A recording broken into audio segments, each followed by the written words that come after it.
Hello and welcome to Troy Talks, a show designed to support you in producing breakthrough results in areas of life that you're stuck. I'm Troy, and today's topic of transformation is cheating.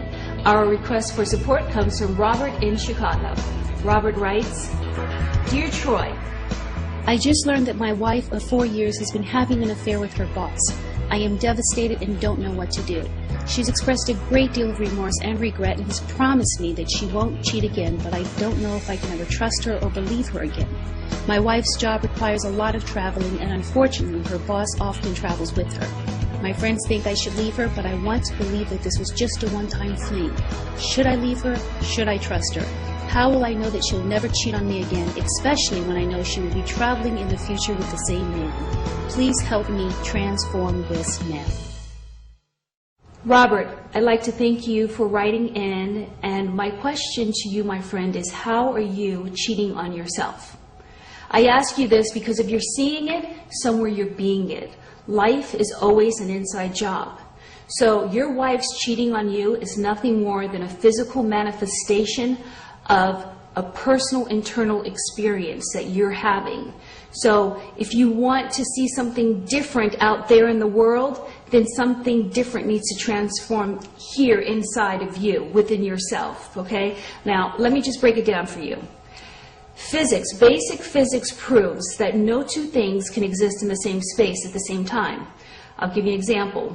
Hot is one thing, cold is another thing. Hot and cold cannot exist in the same space at the same time. Loyalty and infidelity cannot be in the same space at the same time. So if you're seeing cheating in your life, it's because somewhere in your life you're being a cheater. Now, I know that sounds really harsh, and given what you're up against, it's probably not what you want to hear, and it probably hits you right between the brows, but I want to keep it real with you, because I could give you the sort of advice that would have you make your wife quit her job, or would have you just run around trying to alter all sorts of circumstances that you truly, at the end of the day, have no control of, including removing all the temptation from your wife's path.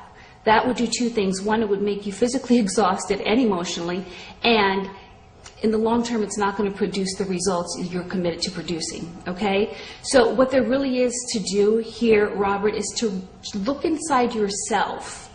Look and see, okay, where have you been cheating on yourself? Because the bottom line is, we teach people how to treat us.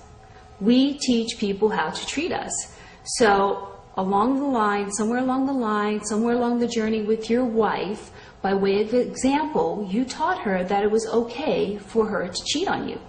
Now, once she witnessed this, maybe she lost respect for you, maybe she lost respect for your relationship, or maybe she just decided that you weren't the guy that she thought you were after all.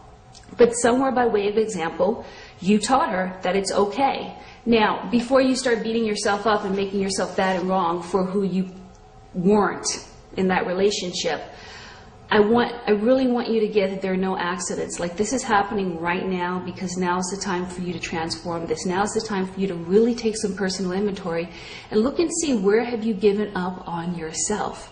Maybe, you're not fulfilling the career of your dreams. Maybe you're not managing your health and well-being the way you're supposed to. Or maybe there's some promise that you made with yourself a long time ago that you're just not fulfilling on. Somewhere there's a commitment that you made to yourself that you're not fulfilling on. And how that shows up in the world is that people are not fulfilling on commitments that they made to you. So what is there to do? It's really simple. And the great news is that if you take this advice, Robert, you will be at the source of your own transformation instead of the mercy of circumstances outside of you. So what there really is to do is just sit down, take some personal inventory, make a list, see where you gave up on yourself, see where you sold out on yourself, see what commitments you broke to yourself, with yourself. And then this is what's going to happen, okay?